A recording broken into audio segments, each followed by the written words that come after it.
कवयित्री मृणालिनी कानिटकर जोशी यांची ही कविता सुनामी.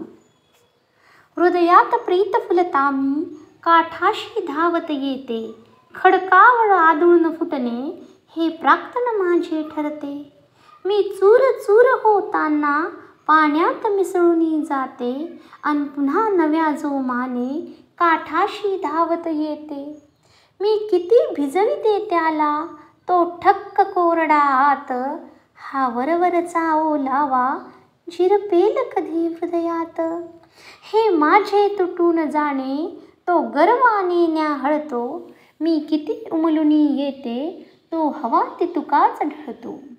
लाचार असे हे जगणे मम हृदय कितीदा जळते, पण वारा लोटून देतो मी पुन्हा तिथे आदळते. वाटते आता एखादी वादळी सुनामी यावी, हा उन्मळेल पाषाण अशी लाट एक उसळावी. हे दुःख मनाचे माझ्या तुझ कळेल ना रे तेव्हा, तू भिजशील ना रे थोडासा, येईल सुनामी जेव्हा, येईल सुनामी जेव्हा.